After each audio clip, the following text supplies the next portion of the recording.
Pronto. Boa noite a todos e todas trabalhadores e trabalhadoras de São Bernardo do Campo. Hoje faremos uma live voltada não só para os trabalhadores de serviços públicos municipais, mas para toda a população de São Bernardo.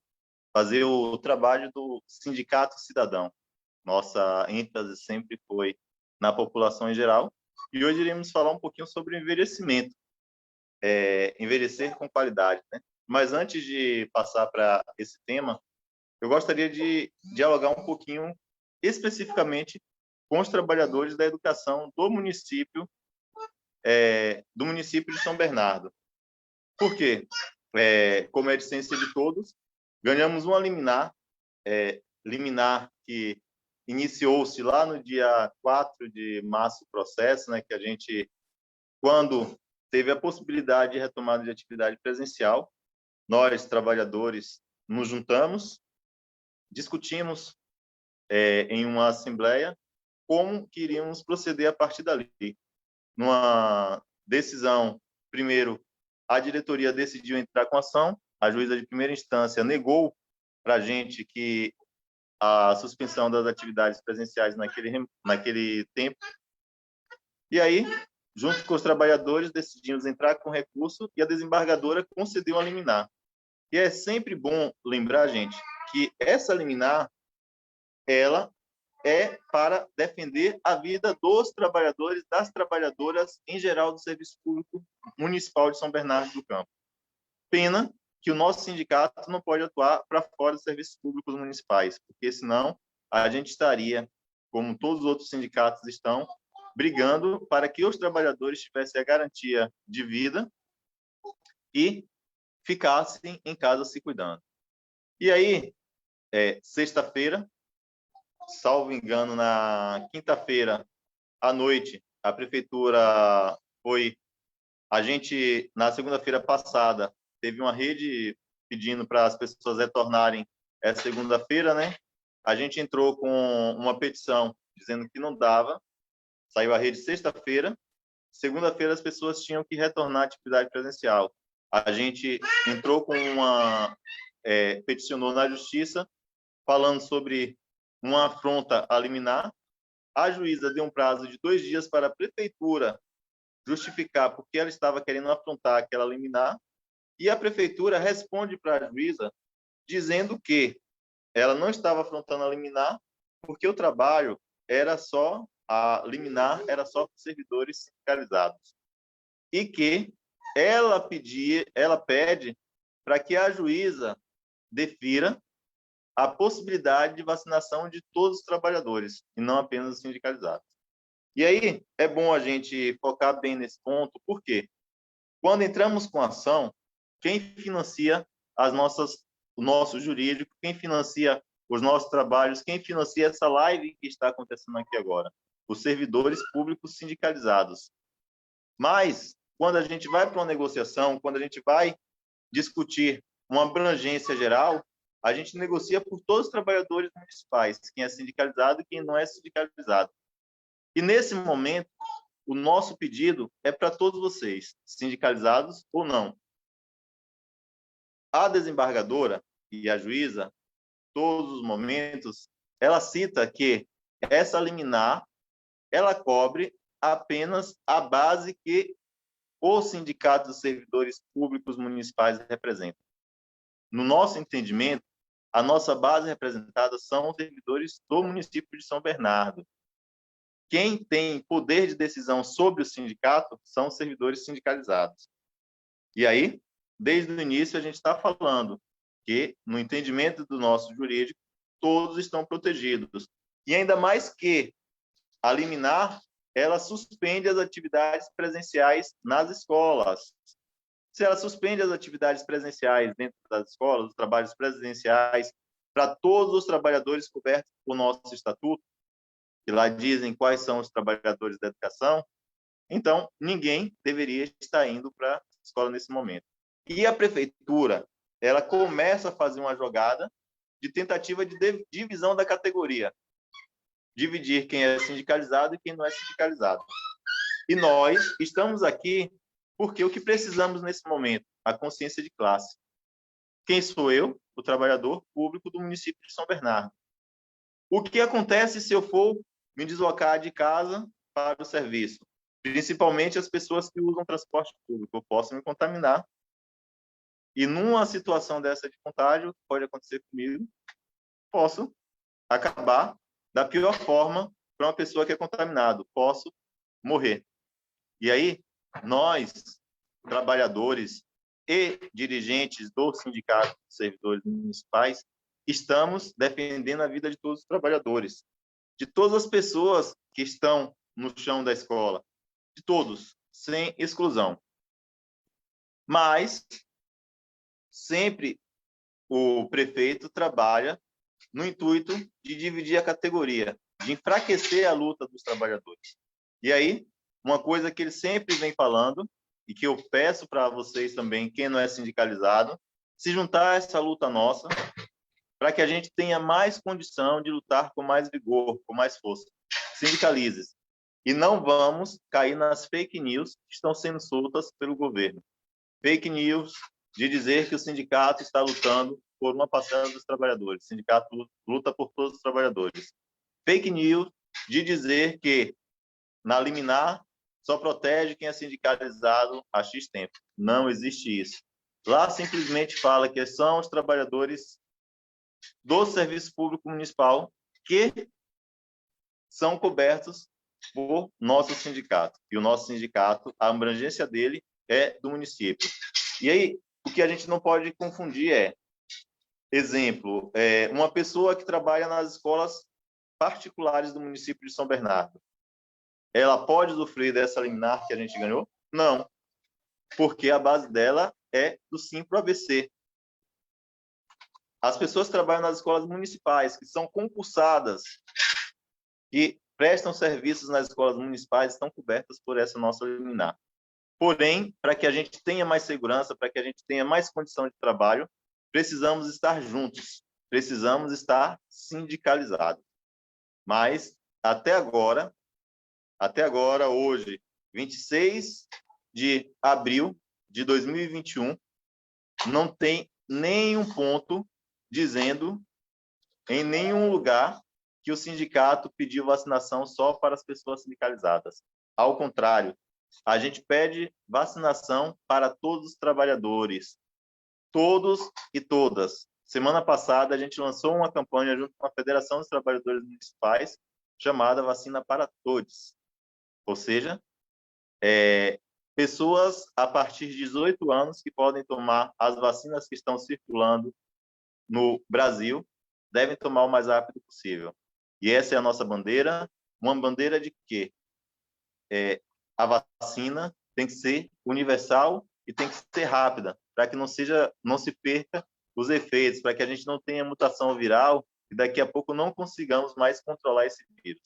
E aí, gente, não vamos cair nas mentiras que estão sendo faladas por pessoas que deveriam estar respaldando melhor o trabalhador e dando graças a Deus, graças aos orixás, graças às forças divinas, por não estar sendo obrigado a mandar os seus trabalhadores para as unidades escolares, porque a gente não quer perder mais ninguém para esse vírus que vem assolando o Brasil. Simone, quero te agradecer pelo espaço aqui e vamos falar um pouquinho do envelhecimento. Simone, que desde o início desse ano vem falando bastante sobre a questão da mutação do vírus, vem falando bastante da necessidade da vacinação para todos, da vacinação em massa. A nossa enfermeira, que está aqui sempre nos presenteando com ótimas orientações, e hoje ela vem falar um pouquinho junto com Milton Pomar sobre alguns outros problemas enfrentados pela humanidade. E nós seguimos fortes, estamos lutando para todos e todas, porém, sindicalize-se, que esse é o melhor caminho para que a gente não tenha dúvida nenhuma em momento nenhum. Valeu, obrigado pelo espaço. Obrigada, Ginailton. Boa noite a todas, todos, todes. E é importante, já que nós estamos falando aqui sobre as manobras realizadas pelo governo Orlando Morando e pela Secretaria de Educação, querendo colocar servidores, servidoras sindicalizados contra, ou o oposto, né? Não sindicalizados contra os sindicalizados, contra o sindicato. Como eu estou com essa pasta da Organização de Base e Sindicalização, a gente sempre tem aproveitado a oportunidade para falar exatamente isso que o Dinailton trouxe. O sindicato, ele trabalha para toda a base, para os servidores e servidoras, mas é óbvio que a administração ele tem procurado esse caminho, inclusive por via judicial, de colocar que o sindicato ele só representa sindicalizados. Daí a importância do nosso movimento de fortalecimento do sindicato, de apoio ao sindicato, para que mantenha essa estrutura, inclusive nesse momento em que não há abertura para negociação, em que não há mesa, em que não há diálogo, por mais que o sindicato tenha insistido na possibilidade de dialogar e feito todas as formas de comunicação escrita, ofício, solicitando mesa de negociação, ou mesmo em assuntos específicos, não tendo essa possibilidade, nós temos utilizado bastante a via judicial, e aí nosso companheiro Célio, que é da pasta do jurídico, junto com todo o corpo jurídico do Sindserv, tem conseguido aí ganhar várias batalhas, inclusive essa liminar que continua vigente, dando a segurança para os servidores e servidoras permanecerem em home office, mas é lógico, a gente sabe que sempre vem esse jogo de palavras tentando desmobilizar. Então, é importante aí o nosso movimento de fortalecimento do sindicato pela sindicalização. E aí, o Dinailton também disse que eu tenho trazido bastante o tema Covid-19, e nós somos profissionais da saúde, a gente gostaria de falar muito mais sobre promoção da saúde, e não falar sobre doença, sobre adoecimento. Aliás, né, a vocação do Sistema Único de Saúde, diferente do sistema privado, é falar sobre saúde, Sistema Único de Saúde. E nada melhor do que falar sobre como a gente se prepara para as fases da nossa vida. Então, hoje, o tema trazido, apesar de tudo que a gente está vivenciando aí, da situação do Brasil, do nosso município, com o aumento aí do número de casos e óbitos, mas nós hoje temos um tema muito importante, que é o envelhecimento com qualidade no ABC. Então, nós temos um convidado que vai falar sobre o tema e vai trazer também propostas. Isso é muito importante, né? É muito bom quando a gente ouve aí as estatísticas e fala da situação do envelhecimento, a importância da gente ter um planejamento e se preparar para essa fase da vida tão importante, mas também trazendo propostas para trabalhadores e trabalhadoras. E aí, não só os servidores e servidoras, mas toda a população de São Bernardo e da região do ABC eu tenho certeza que com a explanação e com a discussão que vai ser trazida pelo Milton Pomar, vão poder ter formas de se prepararem para essa fase importante. E aí, olha, o envelhecimento, a gente sabe que ele implica mudanças nas fases que o precedem. Então, a gente não pode esperar chegar ao envelhecimento para falar sobre como trabalhar essa fase que todos nós chegaremos. É lógico que queremos todos morrer por longevidade, por velhice, né? É o desejo de todos e todas. Mas as políticas públicas, que já são ineficientes, porque a gente sabe que tem um desmonte aí do Sistema Único de Saúde, das políticas públicas de saúde, ele é insuficiente. Existe aí uma questão de uma coparticipação do indivíduo para que esse envelhecimento ele realmente chegue de uma forma em que não dependamos somente do que o serviço público pode nos oferecer. Inclusive, nós queremos, na verdade, ter essa velhice, esse envelhecimento esse período da vida em que a gente possa desfrutar. Então, assim, sem me alongar mais na apresentação, eu gostaria de falar um pouquinho sobre o nosso convidado, que é o Milton Pomar, o nome Vladimir Milton Pomar, professor, geógrafo, mestre em políticas públicas, assessor sindical, 62 anos, então pode falar aqui bastante sobre essa fase. Realizou pesquisa sobre o envelhecimento da população mundial nos últimos 10 anos e está concluindo um livro a respeito do tema, que nós esperamos que assim que estiver concluído e aí já disponível, que ele retorne também para falar sobre esse trabalho, sobre essa produção do livro, né? Nós temos uma dinâmica hoje, antes de passar a palavra para o Milton Pomar, que nós vamos iniciar agora com uma apresentação do tema, uma explanação feita pelo Milton Pomar, e daí, no segundo momento, nós vamos abrir para as perguntas. Então, esperamos e contamos com a participação ativa do público que nos acompanha aqui no Facebook, trazendo perguntas. Também vamos aqui falar sobre o que estiver chegando no Facebook, sobre comentários e questionamentos e respostas que podem ser aqui colocadas para o debate, para a discussão. Então, vou passar aqui a palavra para o Milton Pomar. Bem-vindo, Milton.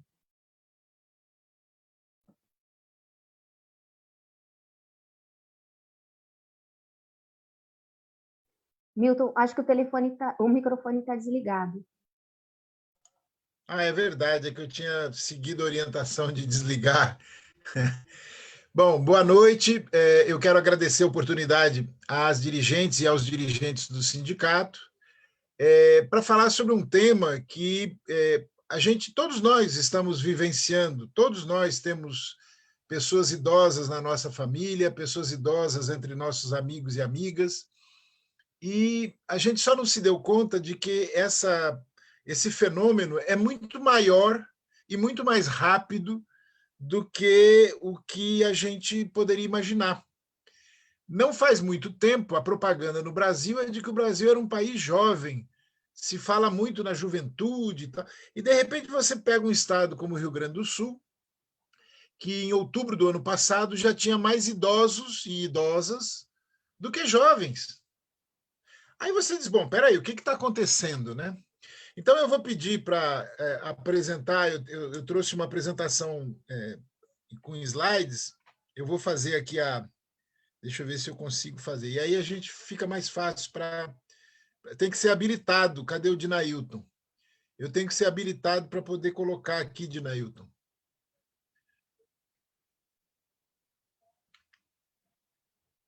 Pronto, Milton, pode colocar. Muito bom. Agora eu tenho só um instantinho. Tchan, tchan, tchan. Agora que estão elas. Espera aí. Taraná.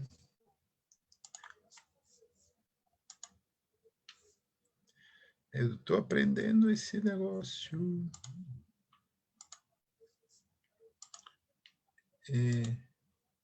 Deixa eu ver se agora eu... achei! Rapaz, eu vou ficar bom nesse negócio. Apareceu aí? Ótimo. Bom, a primeira coisa, gente, para a gente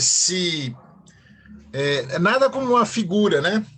Essa figura do lado esquerdo está mais eu, né? Mais rechonchudo, né? Isso é o Brasil hoje.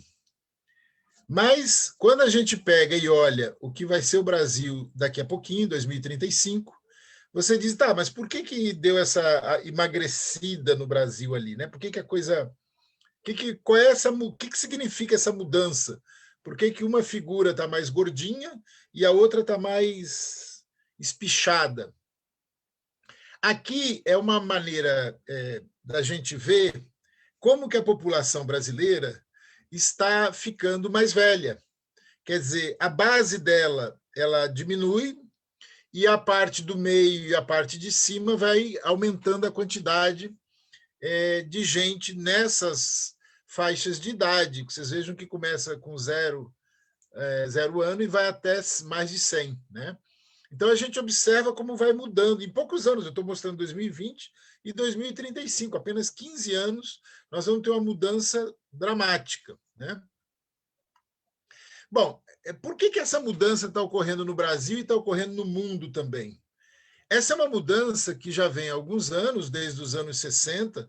Todos nós conhecemos famílias lá da década de 60, 70, que tinham 4, 5, 6 filhos. E hoje as famílias têm um filho, 2 no máximo, né? Algumas nem têm filhos, né? Então, você diz, tá, mas e o que isso tem a ver com envelhecimento? Ora, quanto menos gente nascendo, mais as pessoas vivendo, como nós estamos hoje. Para vocês terem uma ideia, na era Vargas, lá nos anos 40, a expectativa média de vida no Brasil era de apenas 40 anos. Hoje nós estamos chegando a quase 80. Expectativa média. É muito comum a gente encontrar pessoas com 90, 90 e tantos anos de idade, muitas, inclusive, lúcidas, ativas e tudo mais. Bom, então, o que ocorreu, o que está ocorrendo no mundo? Para o mundo, a população mundial se manter, ela precisa que as pessoas tenham, que as mulheres em idade fértil, esse é o termo técnico, tenham 2,1 filhos por mulher. Vocês observem que aqui na Europa, esses números são de países europeus, essa média está abaixo de 2,1. No Brasil, nós estamos também abaixo de 2,1. Então, quem não sabia, está sabendo agora, a população brasileira está parando de crescer e daqui a mais alguns anos ela vai começar a diminuir. A população brasileira, daqui a mais alguns anos, vai começar a diminuir. Só que essa diminuição e esse movimento todo que vem ocorrendo de redução da quantidade de filhos por casais, ela se traduz no que a gente chama de envelhecimento da população. Porque nasce menos gente, as pessoas vivem mais, então você tem o que está ocorrendo hoje no mundo. Aqui vocês observam esses dados. Esses dados aqui são de 2020, e no exterior se considera que as pessoas idosas, elas são idosas a partir de 65 anos de idade. E no Brasil, o critério é 60 anos de idade. Para algumas coisas é 65. E no próprio estatuto da pessoa idosa tem uma contradição danada, porque em algumas coisas fala em 60 e outras falam em 65. Né? De qualquer forma, quando você vê o Japão, quer dizer, quase 1/3 da população do Japão idosa, da Itália, de Portugal, da Finlândia, quer dizer, são vários países em que as pessoas estão um percentual muito grande de pessoas idosas, né? Aqui no caso da Espanha tem esse dado aí, 24%, Portugal 27%. Quer dizer, Portugal está quase o Japão, né? Quando a gente fala, 27% da população idosa é 27% de 65 anos para cima. Se você pegar de 60 anos para cima, já vai para 30 e tantos por cento, que é o caso brasileiro, né? Aqui, a Simone, ela certamente já deve ter visto esse material, é um material muito interessante da Organização Mundial da Saúde, que é justamente sobre isso, como envelhecer, o envelhecimento e a saúde, né?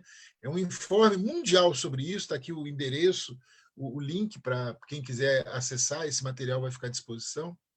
Lá na Espanha, a situação é essa, você pega aí num período de 1999 a 2015, e houve uma diminuição muito grande da população jovem, da população dos pequenos municípios. Então, você tem um processo que, além do envelhecimento, você tem um esvaziamento das áreas dos interiores do país, né? Isso é a mesma coisa em Portugal. Vocês observam em Portugal, que tem o tamanho de Santa Catarina, praticamente, e uma população mais ou menos parecida.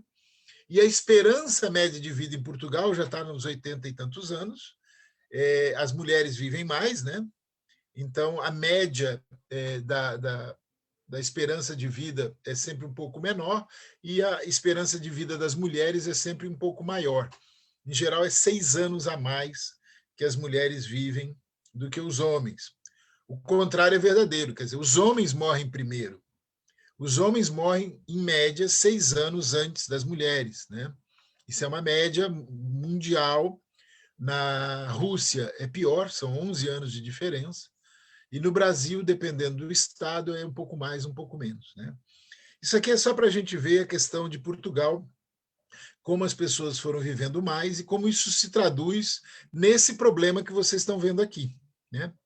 Quer dizer, a quantidade de pessoas idosas em relação à quantidade de pessoas jovens foi cada vez ficando maior. Então, você chega em 2016 com 150 pessoas idosas para 100 pessoas jovens, né? Quer dizer, rompeu aquele equilíbrio. A situação desses países é uma situação gravíssima. E essa situação é tão grave no mundo inteiro que a Organização das Nações Unidas decidiu que, a partir de 2021, quer dizer, o ano que nós estamos agora, até 2030, será a década do envelhecimento saudável, né? E reparem no número, há mais de 1 bilhão de pessoas com 60 anos ou mais no mundo. Quer dizer, nós temos no mundo mais de 1 bilhão de pessoas idosas. 1 bilhão, né? E aí, essa soma de pessoas ficando idosas e diminuindo a quantidade de filhos e filhas por família, isso coloca uma situação inédita para a humanidade e para nós, em particular, no Brasil, que antigamente você tinha 4, 5 filhos, que tinham 4, 5 filhos. Então, o pai e a mãe, quando ficavam idosos, e a mãe idosa, o pai idoso, tinham vários filhos e netos para cuidar deles. Hoje, a situação está ficando exatamente o contrário. Tem países como a China, em que é uma pessoa para cuidar de um pai e de uma mãe, e de um avô e de uma avó, e de um avô e de uma avó. Quer dizer, de repente, uma pessoa tem que cuidar de 6, né? É uma inversão completa. E isso coloca para todos nós uma questão humana extremamente assustadora, que é quem vai cuidar das nossas avós, dos nossos avós, dos nossos pais, das nossas mães, porque nós somos cada vez menos para cuidar de pessoas idosas. É comum hoje você encontrar uma pessoa de 60 anos cuidando de uma mãe e de um pai de 80, 90, né? Então, essa é uma situação nova. Esse texto aqui está em inglês, mas tem aqui o link dele para quem quiser estudar o assunto, tiver mais informações.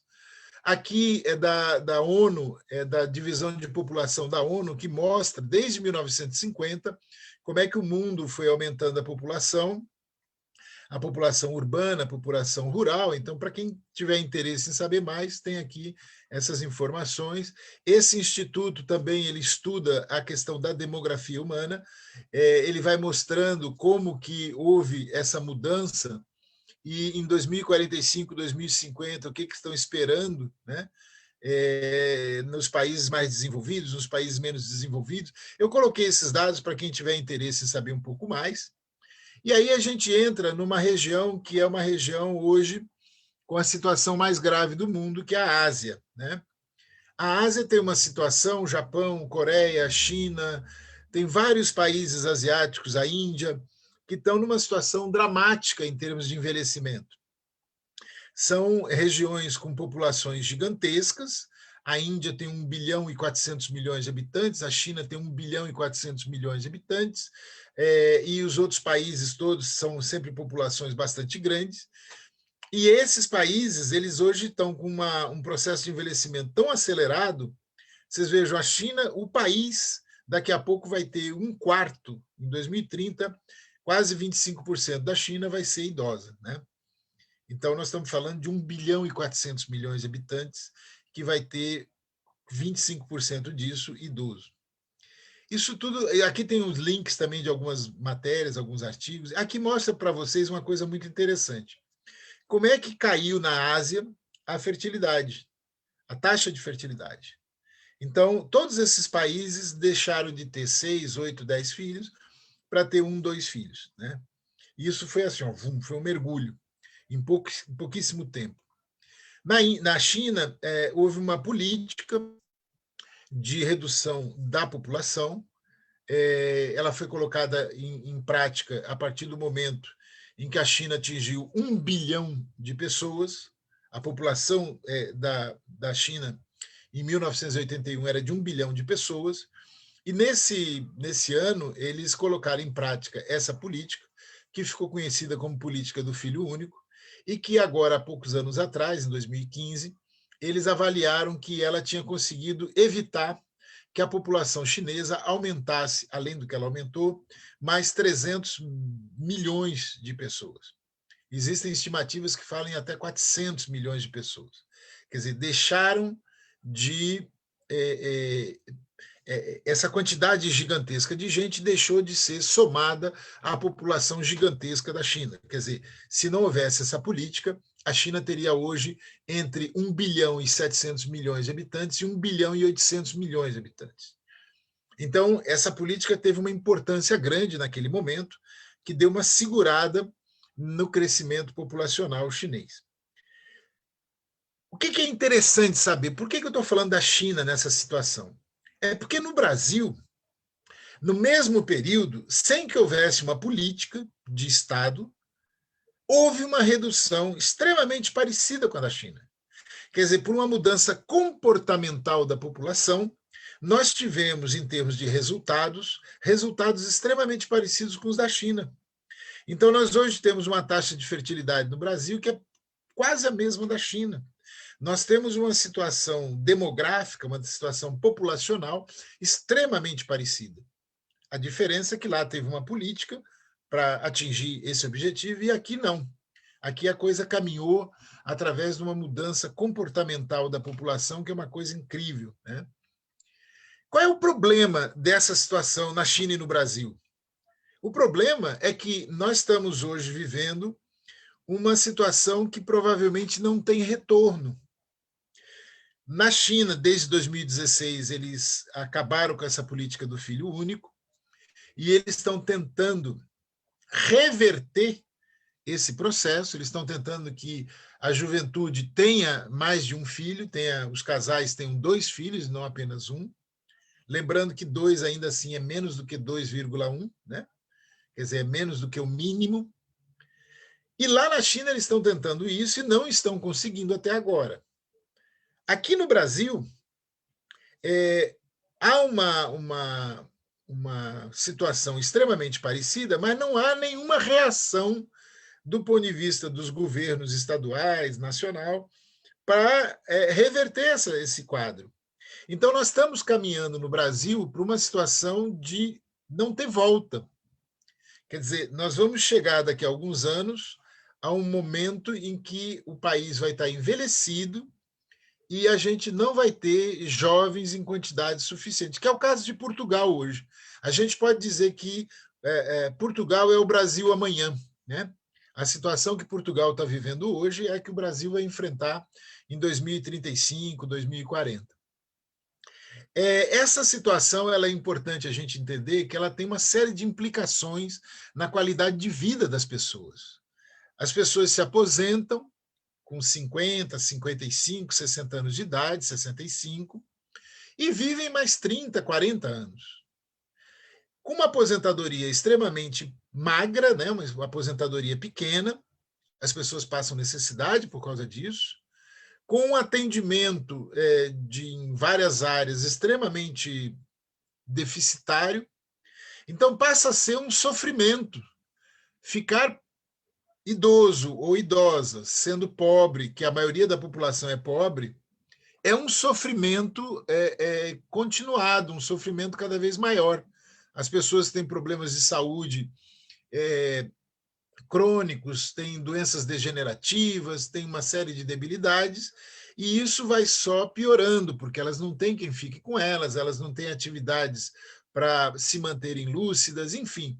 Nós estamos no momento, nós estamos no limiar de uma tragédia humanitária de proporções impressionantemente grandes, né? E aí é importante a gente chegar no caso do Brasil, qual é o momento do Brasil hoje. Nós estamos aqui em 2021. Essa tabela aqui é uma tabela do Tribunal Superior Eleitoral, é do eleitorado brasileiro, então ela pega quem tem de 16 anos para cima. E qual é a realidade do Brasil hoje? Hoje nós já temos uma população idosa, o Brasil já é um país idoso.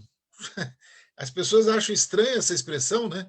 Mas quando uma população tem mais de 20% de idosas, ela é uma população idosa.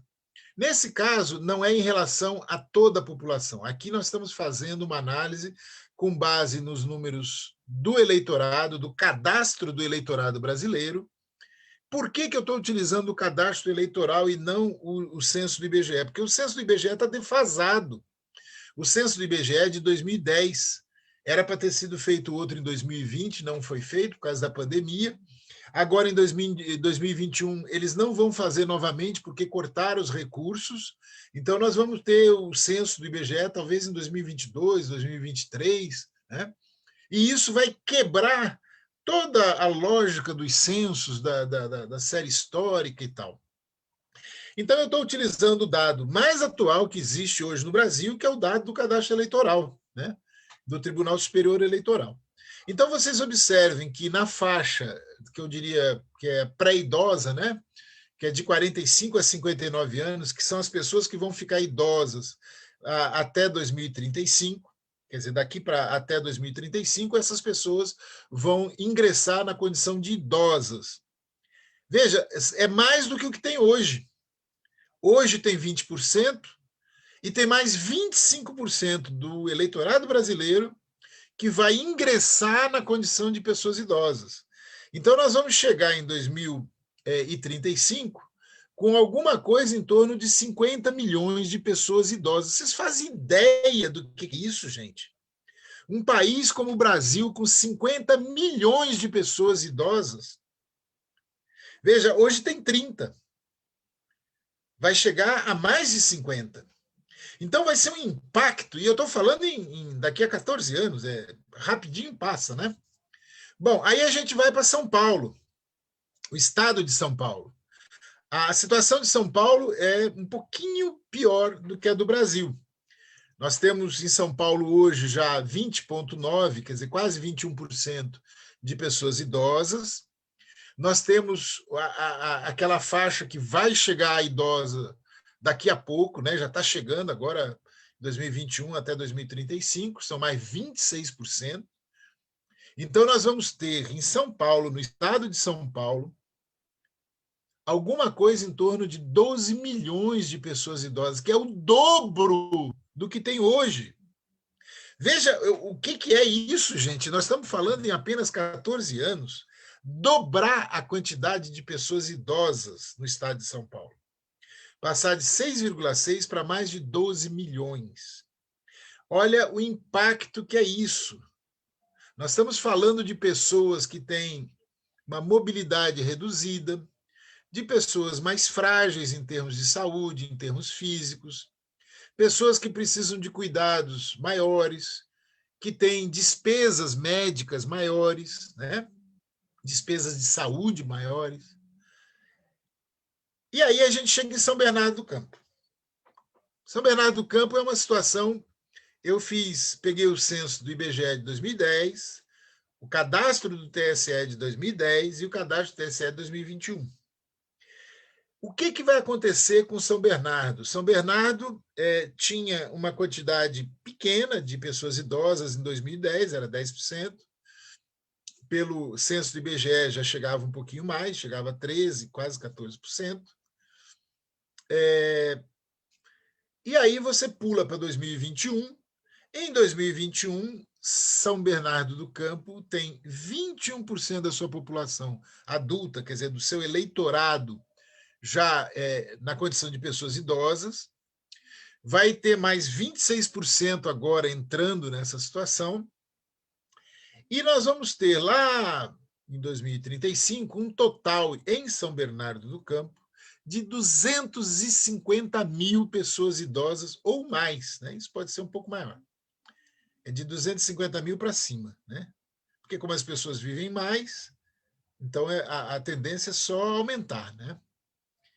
Então, veja bem, nós estamos falando de uma cidade que é relativamente pequena, né? Não é uma cidade enorme, né?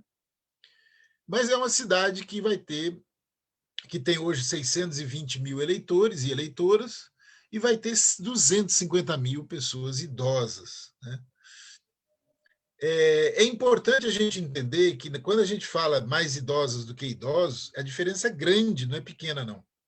Se vocês observarem aqui na faixa de 60 anos para cima, Bom, na verdade, no caso, a partir dos 21 anos já tem mais mulheres do que homens. Mas dos 60 para cima é 55%, 57%, 60% de mulheres e a diferença de homens. Então, assim, é muita diferença. No caso das pessoas mais idosas, com quase 80 anos, você tem 60% para 40%. Isso significa o quê? Significa que tem muito homem morrendo cedo. Muito homem que não se cuida, muito homem que fuma, que bebe, que anda de carro em alta velocidade, que não faz exame preventivo, que não está monitorando a questão de colesterol, de diabetes, de pressão alta. Quer dizer, nós temos nessa área da saúde uma demanda muito grande nessa faixa. Você vê homem com 50 anos morrendo de infarto, com 50 e poucos anos morrendo de outras causas, quer dizer, e aí você vê as mulheres com 80, com 90. Tem questões genéticas, tem, mas tem a questão dos homens não se cuidarem como as mulheres se cuidam. Essa questão ela é decisiva, nós temos um diferencial assustador, não é pouca diferença, né? Na hora que você vê que existem, na faixa mais idosa, existem 21 mil mulheres em São Bernardo, e que apenas 16 mil homens, tem 5 mil mulheres a mais, por que esses 5 mil homens que havia, por que eles morreram mais cedo? Né? E por que nas outras faixas também? A diferença é muito grande, de 45 a 59 anos, você tem 87 mil mulheres e apenas 74 mil homens, são 13 mil de diferença. É nessa faixa de 45 a 59 que já começa um impacto da diferença pela questão da saúde. Aliás, na faixa anterior, se vocês observarem dos 35 aos 44, tem 8 mil mulheres a mais. Na faixa de 35 a 44 anos, tem 8 mil mulheres a mais. Na faixa de 45 a 59, são 13 mil mulheres a mais. Por que tem tanta diferença? Isso é uma coisa assim que assusta, porque aí você começa a ver o seguinte, bom, os homens morrem mais em acidentes de moto, em acidentes de carro, os homens morrem mais em brigas, em assassinatos, enfim. Mas os homens morrem mais também, principalmente porque eles não se cuidam.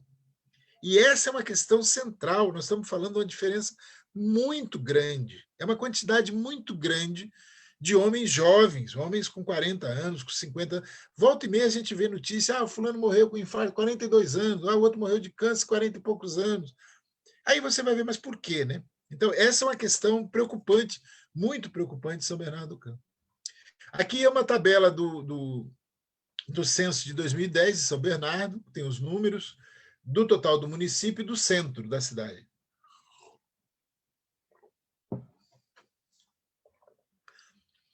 E aqui são os números de 2010. Né?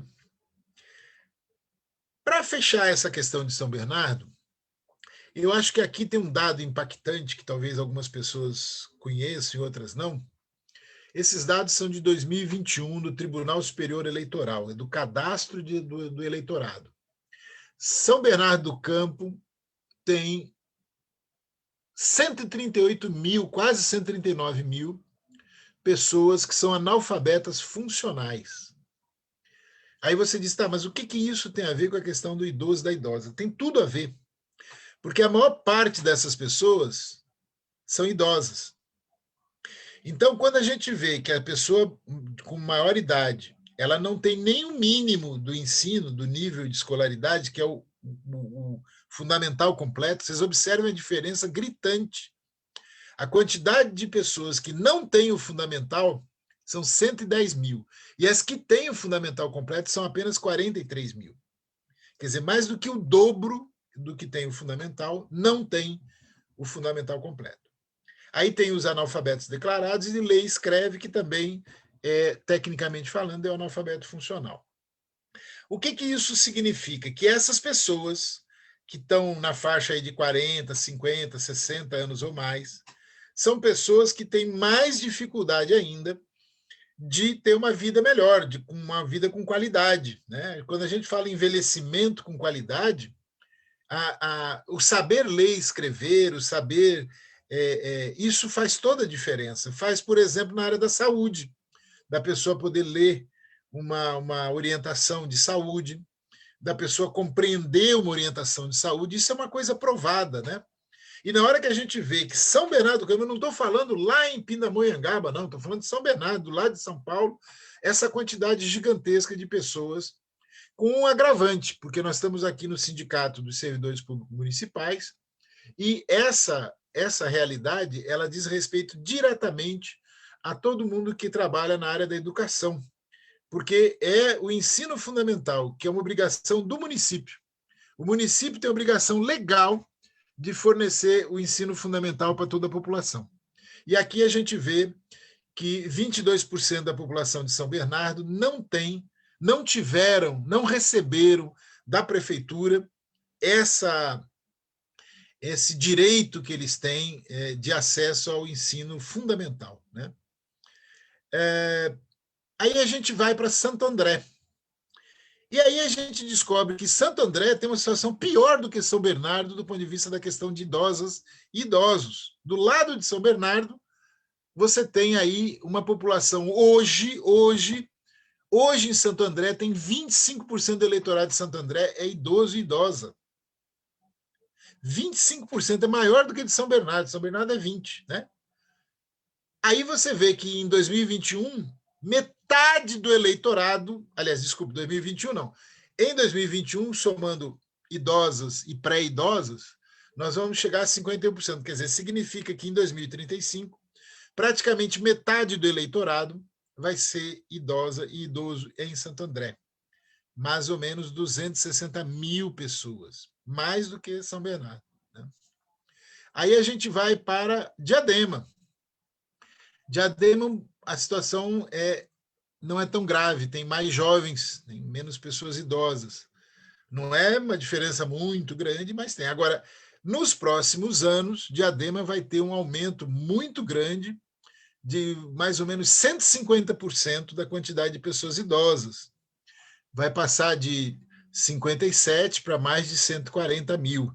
Então, em 2035, vai ter mais ou menos umas 110 mil pessoas idosas em Diadema. Se a gente somar Diadema, Santo André, São Bernardo e São Caetano, está aqui, a gente vai chegar a uma população 250, 300, 400, 600, quase 700 mil pessoas, só nessas 4 cidades, quase 700 mil pessoas idosas.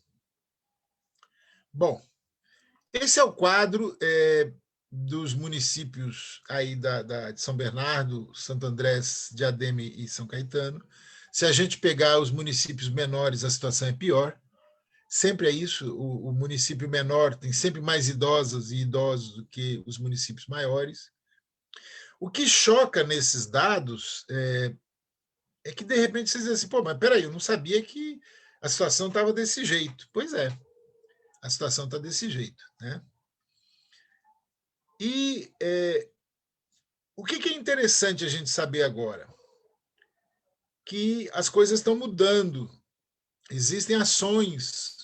Isso aqui é um relatório anual de 2017 das Nações Unidas, do Fundo de População das Nações Unidas, que tem a vereadora, a imagem, né, da vereadora na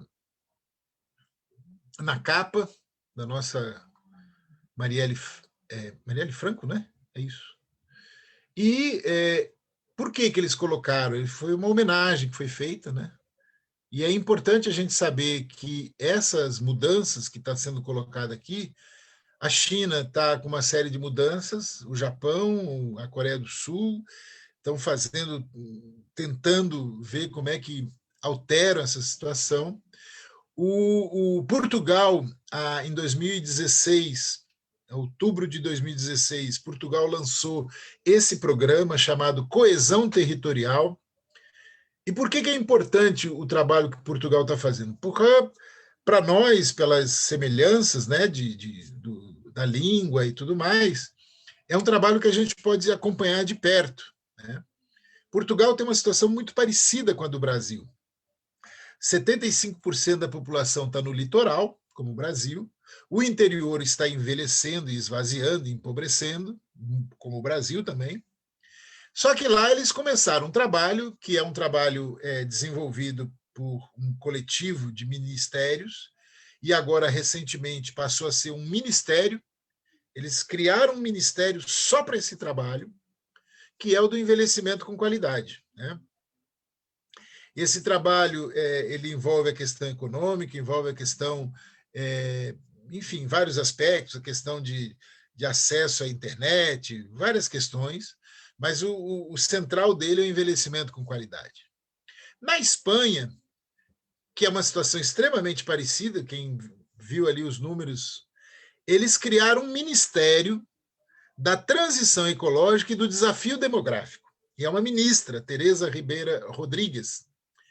É uma ministra que é a ministra do desafio demográfico. Veja, a questão do envelhecimento em Portugal, na Espanha, é tão séria que eles criaram um ministério para tratar disso, para lidar com essa situação, né? E aí a gente vem para o Brasil. O que nós podemos fazer em São Paulo? O que nós podemos fazer no ABCD? O que nós podemos fazer em São Bernardo, né? Eu vou comentar rapidamente para a gente depois abrir para o debate, mas a primeira coisa, gente, é o seguinte: se vocês pegarem o orçamento do município de vocês e buscarem lá o que tem de recursos para essa questão das pessoas idosas, para a questão do envelhecimento, para essa temática, né? Em geral, não tem recurso nenhum. Então, não adianta dizer que tem política para lidar com isso, que tem programas para lidar com isso, que é mentira. Porque se não tem recurso, não tem política. Só existe política pública se tiver junto com recurso. Política pública só no papel, sem dinheiro para fazer acontecer, não existe. Então, é muito importante a gente, primeira coisa, a primeira proposta para todas as pessoas que estão nos ouvindo é essa. Pesquisem no orçamento do seu município quanto é que tem para a questão do envelhecimento, para as pessoas idosas. Quanto é que está destinado de recursos? E aí a segunda coisa é a questão das políticas. Quais são as políticas que existem para essa parcela do eleitorado? Veja, eu estou falando de 20% do eleitorado. Não é 1% nem 2%. Em alguns municípios, como Santo André, é 25% do eleitorado. Quer dizer, 25% do eleitorado de Santo André tem que bater o pé e dizer, não, nós queremos recursos, nós queremos política, nós queremos programa. Por quê? Porque nós somos 25% do eleitorado. Essa é uma questão fundamental. Quando a gente pensa em políticas públicas, a gente pensa o quê? Bom, tem 10% da população assim, tem 30% assada. Nós estamos falando de 20%, 25% da população, que daqui a mais alguns anos vai ser 40%, 50% do eleitorado. Então, não dá mais para a gente continuar achando que ter uma atividadezinha lá para pessoas idosas, um bailinho dos velhinhos, de uma parte muito grande do eleitorado, que daqui a pouco vai ser quase metade do eleitorado. Então, tem que ter dinheiro, tem que ter política, tem que ter programas governamentais, municipais, estaduais. E na hora que você pega e olha o orçamento, olha o plano plurianual do município, olha o plano plurianual do Estado de São Paulo. O que tem para pessoas idosas? De verdade. Não é palavrinha bonita, não. Digo, o que tem de grana? Quantos milhões? No caso de São Paulo, quantos bilhões? Porque não é, volto a insistir, não é residual. Nós estamos falando de 20%, 25%, e que daqui a pouco vai ser 40%, 45%, 50% do eleitorado, né?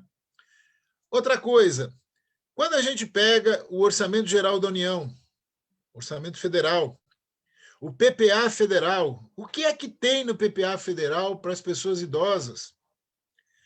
Essa história de chegar lá em outubro, fazer o dia do idoso, não interessa. Nós temos que ver o seguinte, nós estamos falando de milhares de pessoas, centenas de milhares de pessoas. Só aí nesses 4 municípios, nós estamos falando de quase 700 mil pessoas. É muita gente.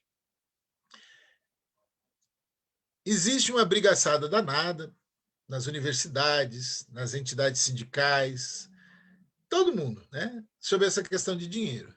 Agora, na hora que a gente diz, bom, mas espera aí, nós estamos falando de 20% do eleitorado, de 25% do eleitorado, então esse eleitorado tem que estar atento e tem que reivindicar a sua participação. Eu vou dar um exemplo. Todos os sindicatos de servidores públicos no Brasil, todos, seja municipal, estadual ou federal, metade da categoria já é idosa e idoso. E mais da metade dos filiados e filiadas são pessoas idosas. Todos os sindicatos de servidores públicos nos 3 níveis. Então, a gente tem que parar para pensar o seguinte, olha, mudou o mundo, né? A gente vai em muitos lugares, o pessoal faz discurso, juventude. Olha, tudo bem, a juventude tem todo o direito e é o futuro. Agora, objetivamente, em termos quantitativos, nós temos hoje uma quantidade maior de pessoas idosas do que de pessoas jovens nas atividades. E aí, quando a gente pensa o que fazer, a gente tem que ver questão de recursos, como é que a gente vai atuar com a população de 45 anos de idade para cima. No caso de São Bernardo, já tem que começar antes, né? Porque a gente viu ali a diferença entre homens e mulheres é muito grande na faixa anterior. Tem que ver a Câmara de Vereadores. Quantas pessoas idosas estão na Câmara de Vereadores? Quantas vereadoras e quantos vereadores são pessoas idosas? O que esses vereadores e vereadoras estão fazendo para essa parcela da população, né? O que as prefeituras dos municípios do Grande ABC estão fazendo para essa parcela? E no caso dos sindicatos de servidores públicos municipais, da FETAN, de outras entidades sindicais, que tem uma parte enorme da sua base e dos seus filiados já com pessoas idosas, a gente tem que ver o seguinte, bom, o que mantém uma pessoa viva? Simone é da área de saúde, ela sabe melhor do que eu estou falando, né? O que mantém uma pessoa viva, além da alimentação e da atividade física? É também a atividade cultural, é música, é dança, é assistir filme, é ler livro, é fazer artesanato, é assistir uma peça de teatro. Então, quando a gente está falando de pessoas idosas, nós estamos falando de propostas concretas para milhares de pessoas, não é para 100, 200 pessoas. Às vezes a gente vai no município e não, ali tem uma casinha que atende 50 pessoas, mas nós temos 10 mil que estão nessa situação, né? Então, a primeira coisa é isso, é saber quantas pessoas idosas tem no nosso município. E as políticas, os programas, as ações governamentais têm que ser para atingir a maioria dessa população. E aí, quais são as questões? A primeira questão é a questão física. Tem que ter atividade física para todo mundo. Mas elas têm que ser com orientação. Tem que ter profissionais. Tem que ter gente preparada, técnicos, professores de educação física, fisioterapeutas, profissionais de saúde, para monitorar essas pessoas, para acompanhar, para orientar. Por quê? Porque são pessoas que não podem praticar atividades físicas assim, como bem entender, né? Tem que ter uma orientação. Eu morei na China, trabalhei com a China boa parte da minha vida. Lá na China, 6 horas da manhã, você está caminhando na rua, passa em frente a uma praça, e tem centenas de pessoas idosas, pode estar o maior frio do mundo, as pessoas estão fazendo ginástica. As pessoas estão fazendo ginástica de manhã cedo, né? Você vai de tarde em praças, tem música, as pessoas idosas estão dançando. Então, é comum você ver em supermercados algumas pessoas idosas trabalhando. Você diz, mas por que aquela pessoa idosa está trabalhando? É uma maneira dela se manter ativa, não é só por causa do dinheiro, mas ela se manter ativa. E aí, gente, tem uma coisa chamada solidão. A gente tem que se antenar que muitas pessoas idosas estão ficando sozinhas. As viúvas, principalmente, as idosas, muitas idosas estão ficando sozinhas. E a solidão ajuda a matar. A pessoa que fica sozinha, ela vai minguar. Então, é muito importante que essa pessoa receba visitas, que essa pessoa tenha atividades sociais, atividades lúdicas. E aí entra, nessa questão das atividades culturais, sempre a questão da importância da música, da importância da dança, da importância de atividades coletivas, porque isso mantém as pessoas ativas, as pessoas vivas. Outra coisa importante é a questão de geração de renda. as pessoas, a maior parte da população pobre que se aposenta ganhando uma merreca, né? São valores muito baixos, são valores que as pessoas passam necessidade, e é muito comum nas famílias pobres as outras pessoas da família dependerem da aposentadoria da pessoa idosa. Quer dizer, aquele pouquinho que ela ganha tem que ser para todo mundo, né? Então, uma das coisas que também tem que entrar nessas propostas, que a gente tem que estar pressionando as prefeituras, governo estadual e tal, é a promoção de ações para geração de renda, seja artesanato, seja que outra forma, porque tem a questão de complementar a renda da aposentadoria, que sempre é uma renda baixa, e tem a questão da autoestima, da pessoa se sentir fazendo alguma coisa útil, da pessoa se sentir importante porque ela está contribuindo com alguma coisa, ela não ficar ali jogada num canto sem nada para fazer, né? E aí, para fechar, e isso envolve diretamente o sindicato, agora o que eu vou falar, tem uma questão central que a gente tem que começar a comprar briga, que é a questão das cuidadoras e cuidadores de pessoas idosas. Essas pessoas têm que receber um treinamento específico. Em muitos casos, são pessoas que são técnicas de enfermagem, são pessoas que já têm uma formação, porque elas têm que lidar com pessoas com debilidades decorrentes de problemas de saúde.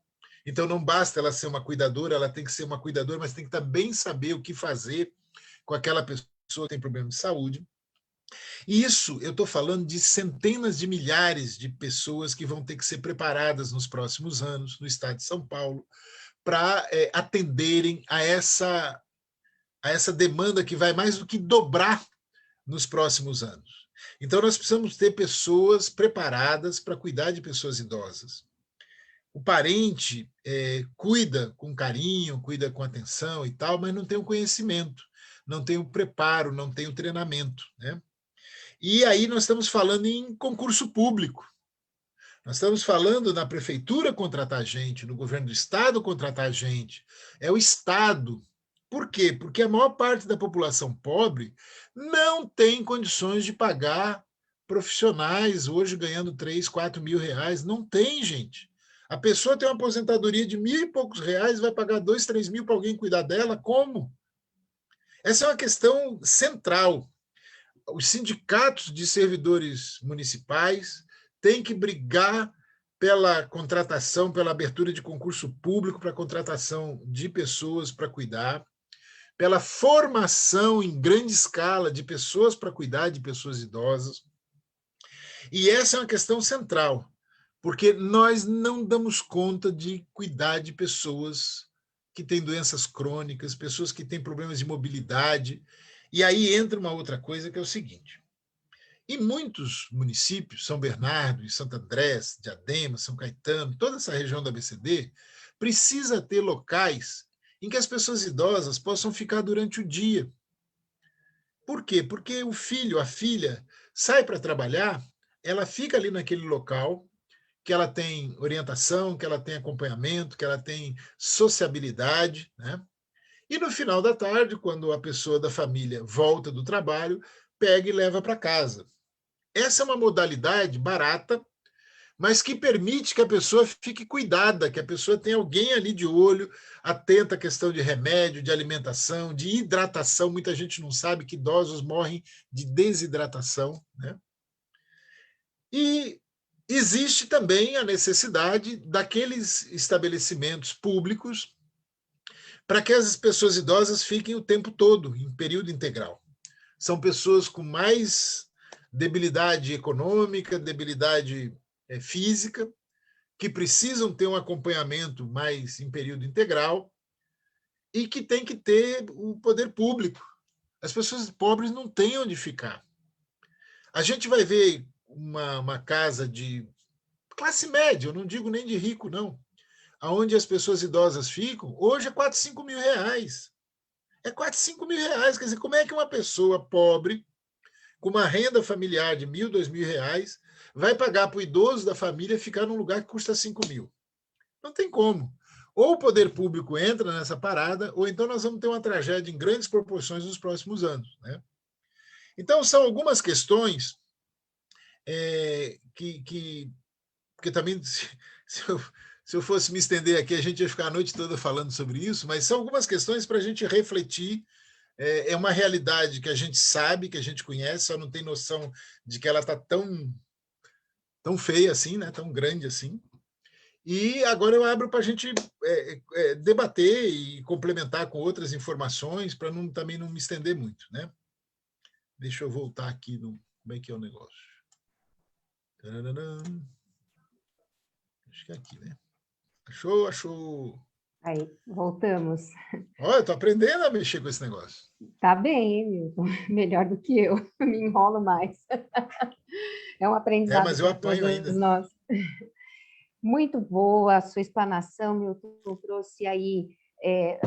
A gente começa a pensar em várias questões que os sindicatos, né, os movimentos trouxeram para a reflexão do quanto isso iria impactar na qualidade de vida dos idosos, das idosas, né?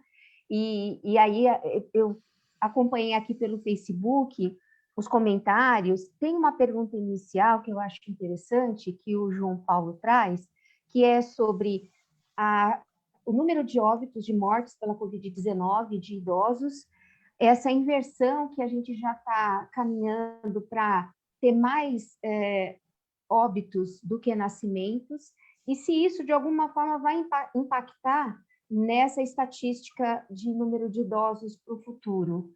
Então, o que você pensa a respeito disso? Se há, de fato, um impacto em relação à pandemia nessa proporcionalidade de idosos e de jovens. Também foi trazido aqui, Milton, eu vou colocar um conjunto de questionamentos, e aí a gente deixa você fazer as respostas e depois a gente coloca mais alguns. A reforma da Previdência, e nós estamos agora também com a reforma administrativa. Nós tivemos aí ataques às leis trabalhistas e isso levou a população a depender de um tempo maior de carteira assinada, de contribuição, para poder usufruir dessa aposentadoria, né? Porque é preciso, como já foi demonstrado aqui, ter uma condição econômica para que a gente possa sobreviver a esse período, né? Não estamos falando nem de uma aposentadoria com uma situação financeira confortável, mas para o básico. E isso se tornou mais distante com essas reformas que nós tivemos e que estão em andamento também. E também essa questão do censo, né? Como vai se falar e se planejar políticas públicas, né? Implementá-las, se a gente não sabe se nós não saberemos, pela falta do censo do IBGE, qual a situação demográfica do nosso país. Então, eu vou deixar essas 3 questões para você poder discorrer aqui com a gente, depois nós retomamos outras.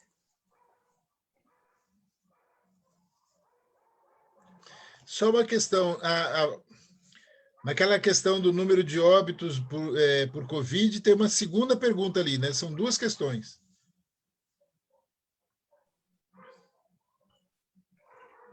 Tem essa questão dos óbitos pela Covid e essa inversão, né? Se nós estamos tendo agora mais nascimentos, mais óbitos nesse período no Brasil do que nascimentos, o quanto isso pode impactar nessa porcentagem de idosos nessa estatística?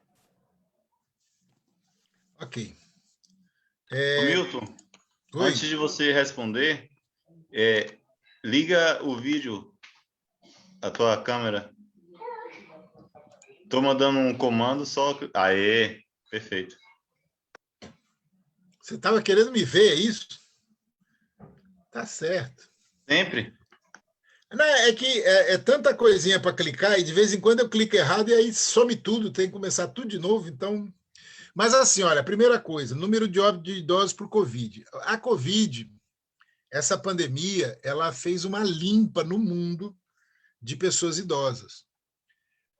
É uma tragédia de uma proporção impressionante, porque se você pegar o percentual, a quantidade de pessoas na Itália, na Espanha, em relação à população, eles estão tendo quase 2.000 mortes quase 2.000 por 1 milhão de habitantes, né? Então você tem uma situação assustadora Por quê? Porque, de repente, você tem uma população de 60 milhões de pessoas e morrem 120 mil pessoas. Aí você diz, pô, mas como é que morre tanta gente nesse país? Por que na Itália, na Espanha, no Reino Unido, por que nesses países morreram tanta gente? São países desenvolvidos, são países ricos. No Brasil, a gente entende, porque nós temos um desgoverno, né, que está fazendo mais confusão do que está contribuindo para a situação chegar nessa situação, do jeito que está. Mas nesses outros países ricos, não. Mas por que morreu tanta gente lá? Porque lá tinha muito idoso. Aí que está. Nesses países, a quantidade de pessoas idosas foi um negócio assim. Agora está morrendo também jovem e tal, mas no ano passado foi uma limpa. Então, assim, como é que isso vai impactar? É difícil de saber, né? A gente vai ter que esperar os números e tudo mais. Em termos estatísticos, não vai ser uma diferença tão grande assim, porque nós estamos falando de 100 mil pessoas em 60 milhões, em 100 milhões, então não é uma diferença assim, né? Agora, essa inversão de mais óbitos do que nascimentos, ela é uma situação que já ocorreu no Japão nos últimos anos, na China. Esses países mais envelhecidos, todos eles estão caminhando para ter sempre mais mortes do que nascimentos. E é difícil a gente imaginar o Brasil por enquanto, mas se você pegar, todos nós aqui que estamos participando dessa conversa, lembra das pessoas que você conhece, com 20, 30 anos de idade. A quantidade de casais que tem um filho, às vezes não tem nenhum, e às vezes não quer nem ouvir falar do assunto. Então, assim, a quantidade de nascimentos vai diminuir, sim. Vai diminuir. Já está diminuindo. E aí, como é que isso vai impactar? A gente vai ter dificuldade de saber por enquanto. Isso vai ter um peso maior a partir de 2030, 2040, quando o Brasil vai começar a diminuir a população, né? Em relação à reforma da Previdência e reforma administrativa, e o tempo maior de carteira assinada e tal, nós estamos ferrados, gente. Todo mundo sabe disso, desde 2018, que ficou muito claro isso. Eu acho que ninguém tem dúvida de que, principalmente a população pobre, é a parcela da população que ficou mais prejudicada com essa história. Por quê? Porque a maior parte das pessoas já não tinham muito tempo de carteira, né? Já era difícil ter, que a pessoa fica um tempo no emprego, fica outro tempo no outro. Tá? Agora, como o emprego está diminuindo, né? Tá sumindo o emprego, aí mesmo que vai ser difícil essa pessoa contribuir para a Previdência. Então, para mim, o que fica claro é o seguinte: daqui a pouco vai ter que haver uma revolução nessa questão previdenciária, porque, de um lado, tem realmente a necessidade de você aumentar o tempo para as pessoas se aposentarem, né? As pessoas vivem muito mais. Mas, por outro lado, tem a realidade do povo pobre que começa a trabalhar com 15 anos de idade. Eu sou comecei a trabalhar com 15 anos de idade. Pela lógica que está colocada aí, essas pessoas vão trabalhar até 65, quer dizer, vão trabalhar 50 anos, mas elas vão contribuir 30, 25, por quê? Porque não vai ter tempo de carteira. Não vai. O que nós conhecemos, quando eu comecei a trabalhar, o primeiro emprego que eu fui trabalhar, eu levei a carteira, o cara disse que não, ali eles não assinavam, isso em 1974. Hoje, então, aí mesmo que não assina mesmo, né? Não tem essa história. Então, a gente vai viver uma realidade em que as pessoas pobres vão se arrastar até 70, sei lá quantos anos, para conseguir ter alguma coisa. Então, nós vamos ter que fazer uma revolução nessa questão da Previdência, para tirar essa dependência da carteira assinada, porque não vai ter carteira assinada há 30 anos, 35 anos. Né? Vai ter que haver uma briga, mas uma brigaçada muito grande nos próximos anos, para isso aí contemplar a realidade que a gente tem hoje no Brasil. Lembrando que o problema da Previdência não é, eu digo o problema do ponto de vista financeiro, da Previdência não é o trabalhador da iniciativa privada. O problema da Previdência é juiz, todo o pessoal do judiciário, né, o pessoal das Forças Armadas, são as aposentadorias de 50 mil, de 30 mil, de sei lá quantos mil, né? não é o pobrezinho que tem uma aposentadoria de R$1.000. Então, essa questão da Previdência, ela vai ter que entrar na pauta das entidades sindicais, vai ter que ser um pau danado para mudar esse negócio, porque a população pobre está ferrada. E, para finalizar, em relação à terceira pergunta, veja, o censo, ele, toda vez que você quebra a periodicidade dele, em 91, em 90 já foi jogado para 91, né? Aí você teve de 95, foi para 96. Então, o censo agrícola também. Então, toda vez que você quebra a periodicidade, isso complica para planejar, para comparar e tudo mais. Agora, nós estamos vivendo uma situação no Brasil que é um completo... É difícil ter um adjetivo para a situação que nós estamos vivendo. Eu estava me lembrando que, em 2018, eu dei uns cursos em que eu peguei uma frase do atual presidente da República, numa entrevista que ele deu, em que ele dizia o seguinte, que ele estava entrando para destruir o que tinha sido feito. Que se ele conseguisse, no final do governo dele, ter destruído o que tinha, já era um bom negócio, já tinha feito muito. Isso é entrevista dele, ele dizendo isso, não sou eu, não. Então, veja bem, o censo é isso. Como é que um país sério, de 200 e tantos milhões de habitantes, pode simplesmente não ter dinheiro para fazer o censo? Sabe, é um negócio... Quando a presidenta do IBGE pediu demissão, eu falei, bom, agora... Porque ela viu que não ia ter dinheiro, ela ia ficar ali fazendo papel de palhaça, né? Então, assim, nós estamos vivendo um apagão. É isso. Do ponto de vista estatístico, o Brasil está vivendo um apagão. Eu quero lembrar que, em outros países, eles estão fazendo estudos para tentar saber qual é a quantidade real de mortes pela Covid. Existe um termo técnico que é as mortes em excesso. O que são as mortes em excesso? É que você tem, ano a ano, se espera que tantas mil pessoas vão morrer de infarto, tantas mil pessoas vão morrer de AVC, tantas mil pessoas vão morrer de não sei o quê. Isso é a média estatística. Se, de repente, no ano, você tem 20 mil mortes a mais daquele problema, é o que eles chamam de morte em excesso. Alguma coisa aconteceu ali para dar essa diferença toda, né? Então, tem países que estão vendo que as mortes em excesso ano passado já foram de 20%. Se a gente tiver no Brasil esses mesmos 20%, hoje nós já estamos com 500 mil de mortos pela Covid. Isso vai ser comprovado daqui a alguns anos, quando a gente tiver um censo e a gente pegar os números e ver direitinho. Mas hoje, por esse critério das mortes em excesso, que a Espanha está fazendo esse estudo, outros países estão fazendo, a gente está no Brasil hoje com quase 500 mil de pessoas vítimas da Covid, vítimas fatais. Né? É duro, mas é verdade. Aí, Milton, eu vou fazer mais uma rodada aqui com duas perguntas, duas questões que foram colocadas para comentar, e aí depois eu vou abrir para as pessoas que quiserem fazer perguntas diretamente aqui, pelo chat, né? A gente transmite para você. Essa questão de cuidadores, né?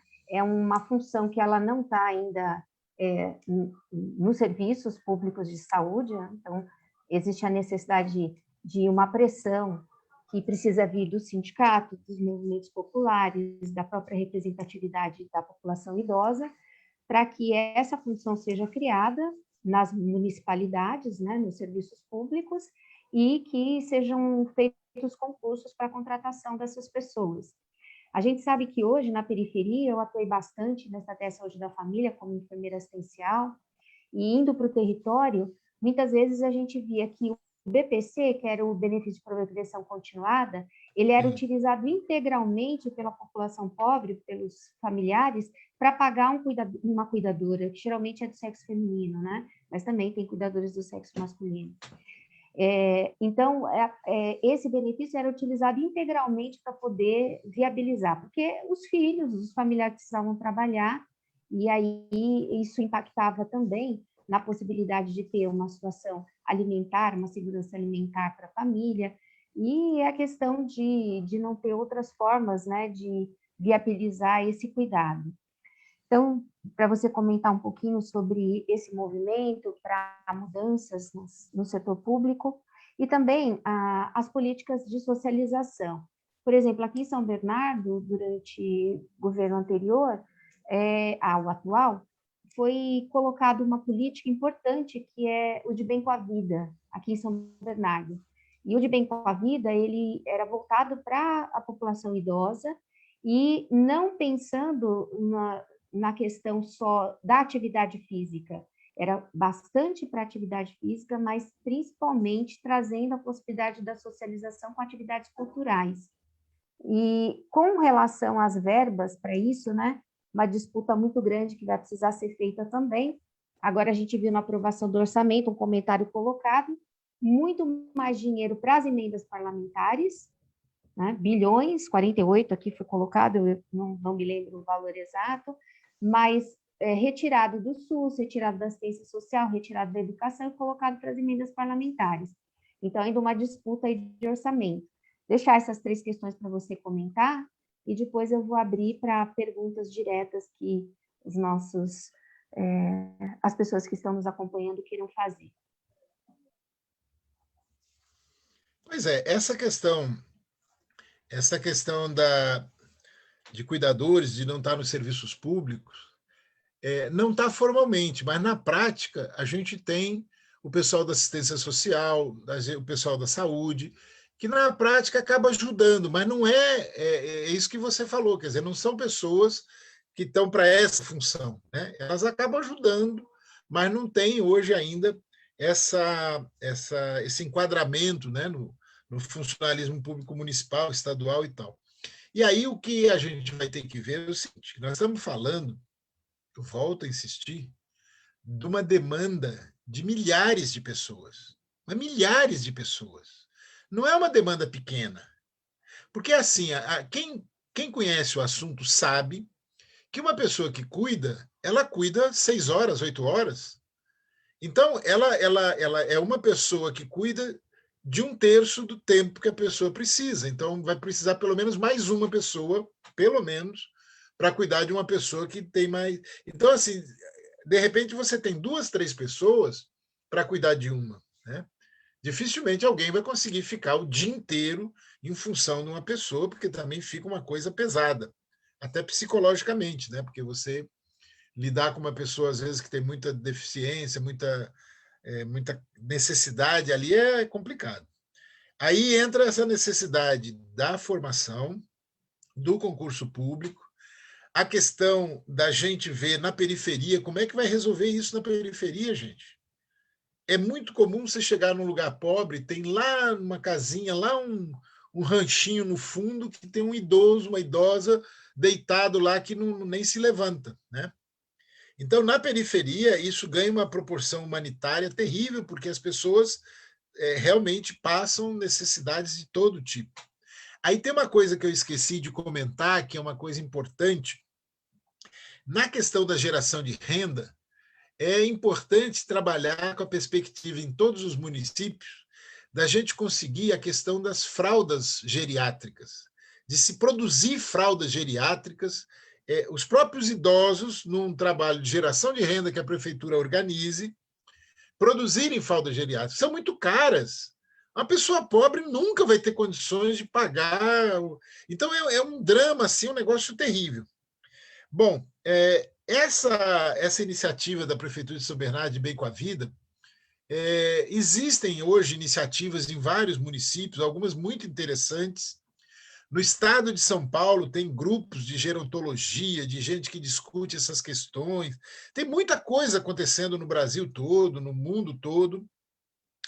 Há uma preocupação muito grande, né? Porque o problema realmente cresceu muito.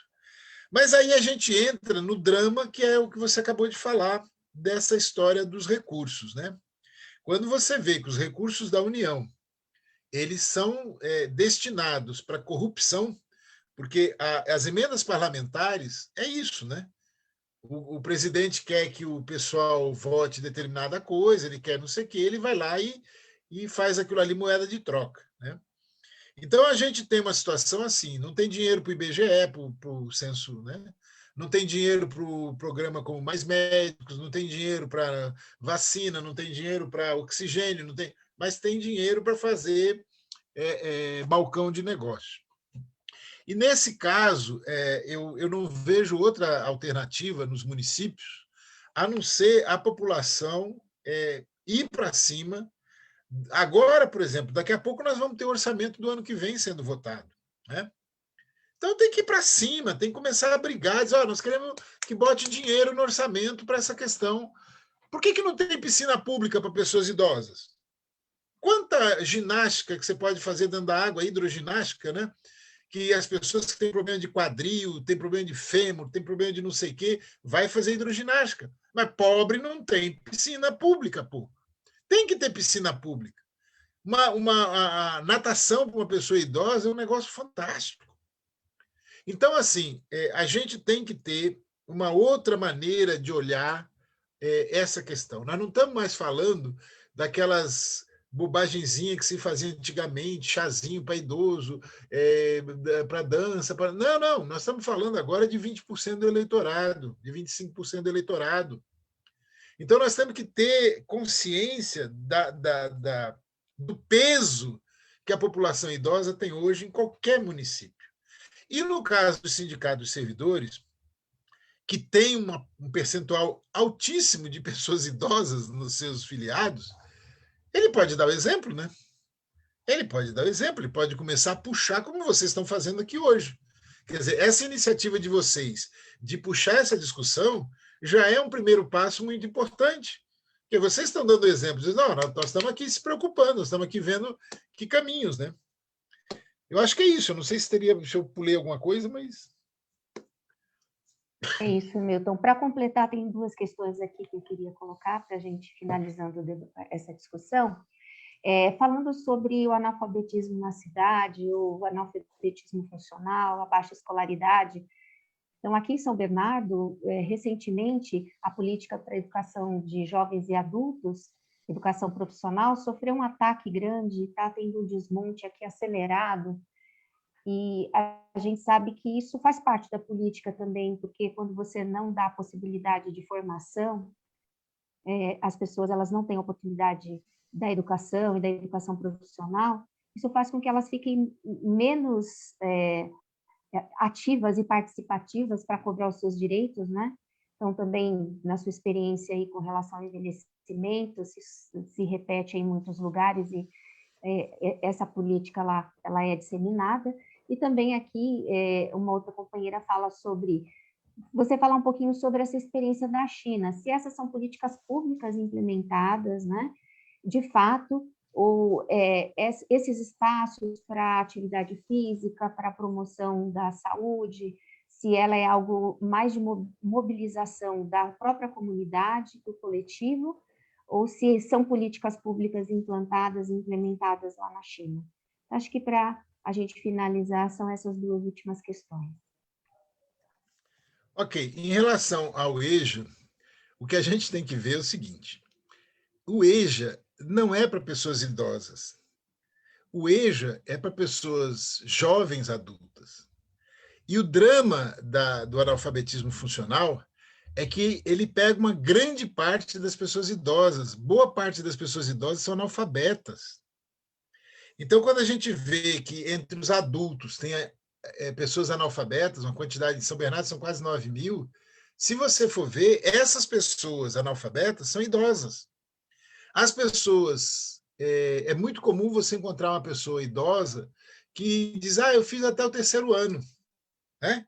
É uma expressão que eles usam, eu fiz até o 3º ano. Então, essa pessoa não é atingida pelo EJA.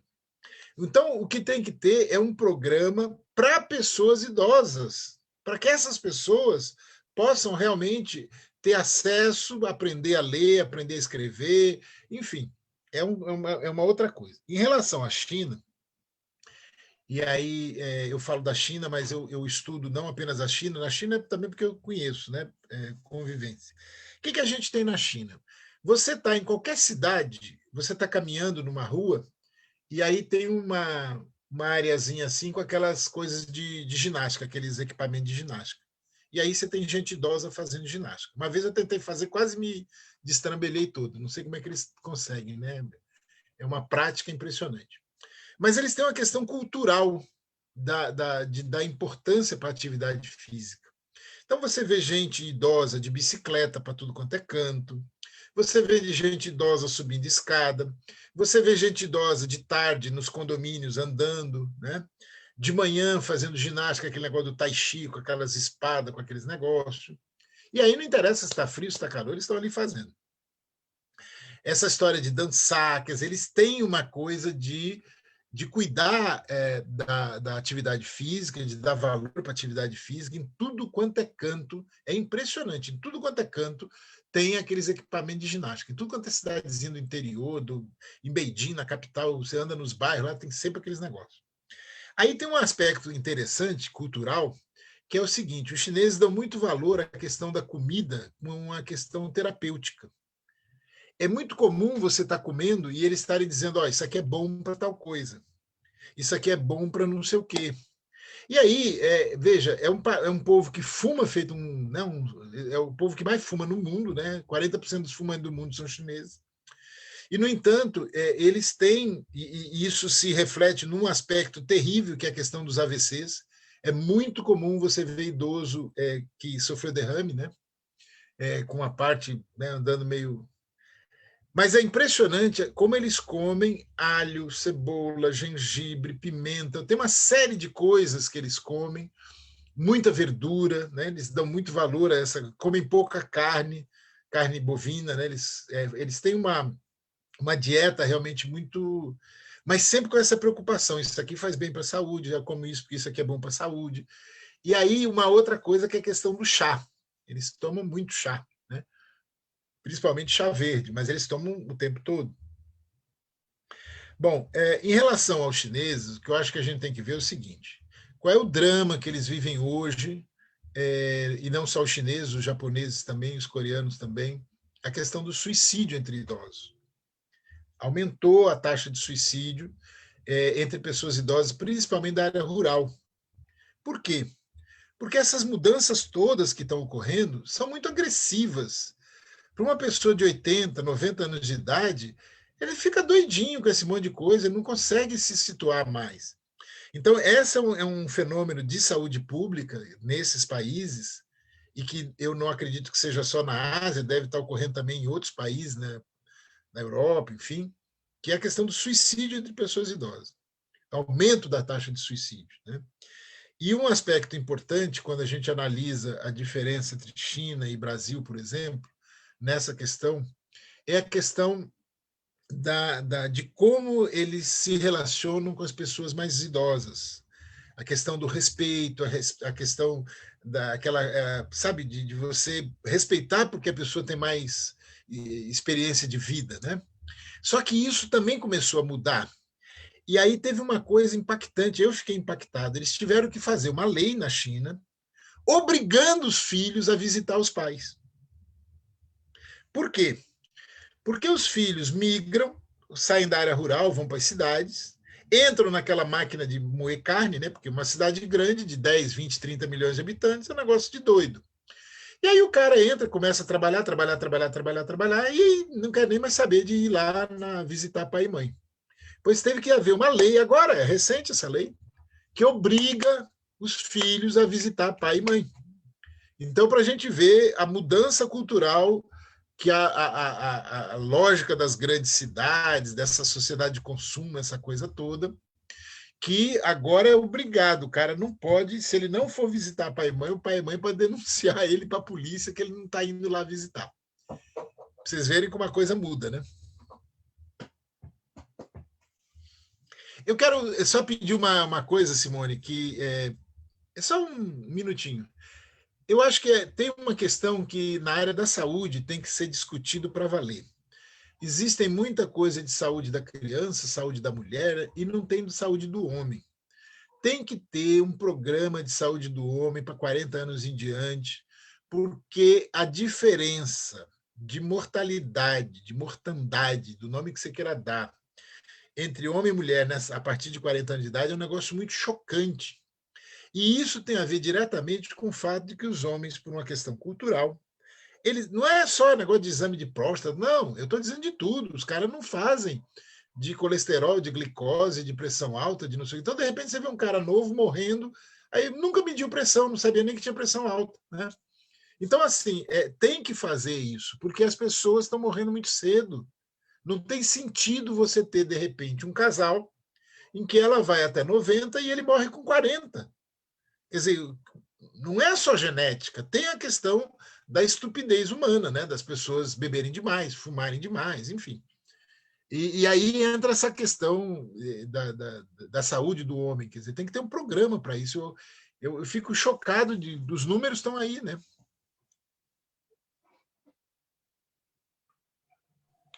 Milton, essa questão da saúde do homem, ela é um grande desafio na saúde pública. A gente até tem uma política nacional de saúde do homem, e ela não é tão atual assim, mas os serviços, eles precisam também se colocar à disposição. A gente sabe que hoje as mulheres estão inseridas no mercado de trabalho e por uma questão cultural, elas dão um jeito, independente de estarem disponíveis, né, aos serviços de saúde no horário que elas estão trabalhando ou fora, elas sempre dão um jeito de fazer seus preventivos, seus acompanhamentos, é mais cultural. Agora, na questão do homem, é importante a ampliação do horário de atendimento. A oferta ela tem que ser de acordo também com a disponibilidade, né? E tem que ter um atrativo maior. A gente, quando faz aí o dia da saúde do homem, que geralmente é o Novembro Azul, e o foco não tem que ser mesmo a prevenção do câncer de próstata, não é esse o objetivo do Novembro Azul, mas as atividades que mais chamavam a atenção eram jogo de futebol, partida entre os trabalhadores e da saúde e os moradores. A gente fez, numa unidade que eu trabalhava, a gente fez um torneio de dama, de xadrez não, de dama mesmo, né? De jogo de cartas para poder atrair, e corte de cabelo e outras coisas que seriam mais interessantes. Acho que a gente precisa evoluir muito nas políticas públicas para atrair, de fato, essa população. Mas é importante você trazer essa lembrança para a gente. Eu acho que a gente já conseguiu aqui encaminhar a maior parte das colocações, a gente teve alguns comentários, mas, no geral, foi isso que as pessoas que participaram hoje quiseram colocar e dividir. Eu não sei aqui se Dinailton quer acrescentar mais alguma coisa para a gente finalizar, outros dirigentes que estão aqui junto com a gente. Ô, Simone, tá perfeita a apresentação, parabenizar a Milton, parabenizar você pela condução da atividade. Teve um questionamento lá no início de Márcia Santos, né? Ela fala, boa noite, realmente a prefeitura está alegando que essa liminar é somente para sindicalizados. Sou sindicalizada, mas não acho justo isso. Como isso pode ser resolvido? E aí, se tu permite, eu posso só compartilhar a tela para mostrar ela onde que isso se resolve, Simone? Sim, Dinailton, à vontade. Ó, gente, aqui o tema estava tão bom que eu não queria voltar a isso. Aqui, ó, na página do sindicato, www.sindserve.org.br, na aba Conheça o Sindserve, tem Conheça a Nossa História, e aí vem os diretores, e logo abaixo está o Estatuto do Sindicato. A página 2, artigo 3º, que é onde o pessoal se baseia. A representação da categoria abrange os servidores públicos municipais, empregados públicos municipais, ativos e inativos, aposentados, temporários e comissionados, contratados pelo regime estatutário, seletista ou através de programas, sejam qual for o regime, pertencente às unidades administrativas da administração direta e indireta do município de São Bernardo.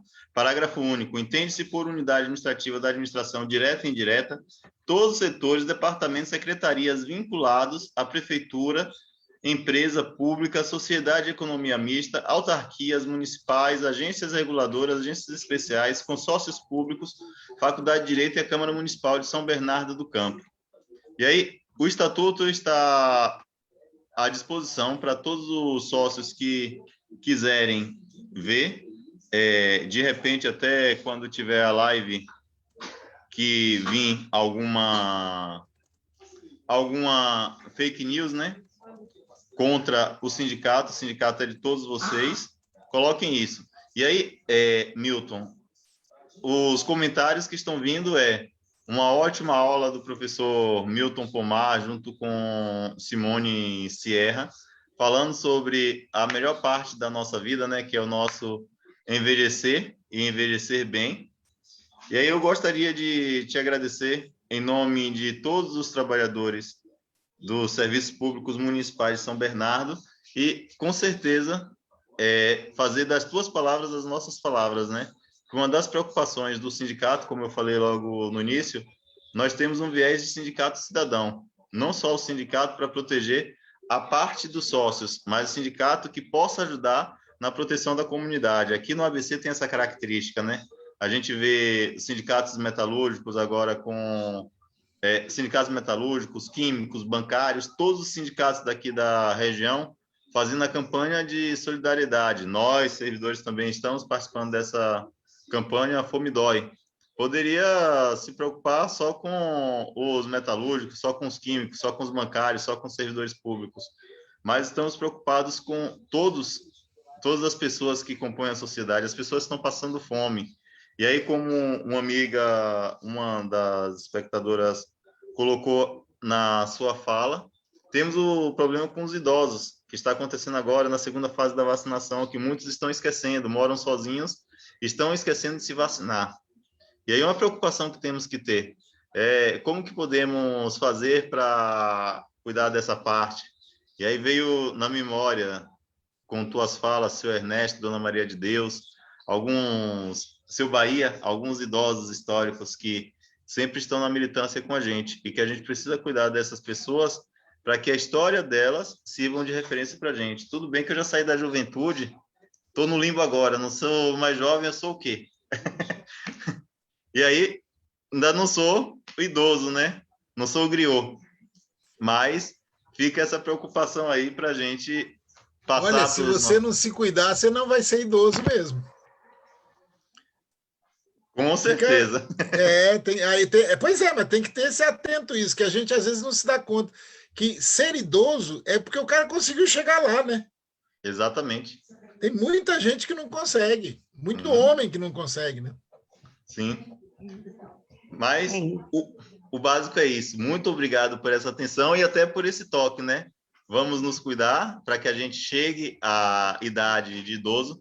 Fazer como minha tia, que faleceu semana passada aos 104 anos. Nossa! E aí, viver... 104 anos? 104 anos. Viver e viver bem, né? Torça para você ter a genética dela. Oh. A genética é uma parte, né? É uma parte. O Milton bem nos explanou aqui. Milton, então, faço minhas as palavras do Dinailton, muitos elogios aqui, muitos agradecimentos pela sua experiência e toda a sua trajetória de estudo, teu conhecimento que você compartilhou aqui com a gente. Então, agradeço por você ter estado aqui esse período com a gente, trazendo tantas informações, que vai ser muito útil, inclusive, para a nossa atuação sindical. E agradecer a todas as pessoas, servidores, servidoras, população, né, moradores de São Bernardo, que estiveram conosco aqui nesse período, e convidá-las para as nossas próximas atividades. A gente tem trabalhado bastante para trazer informações para a categoria, do ponto de vista da nossa atuação, da nossa luta sindical, mas também, principalmente, para trazer essa possibilidade de qualidade de vida para os servidores e servidoras. Muito obrigada, Milton. Ok. Um abraço, boa noite. Valeu, gente. Os presentes, abram suas câmeras aí para que as pessoas vejam em casa. Valeu, um abraço, boa noite a todos e todas aí.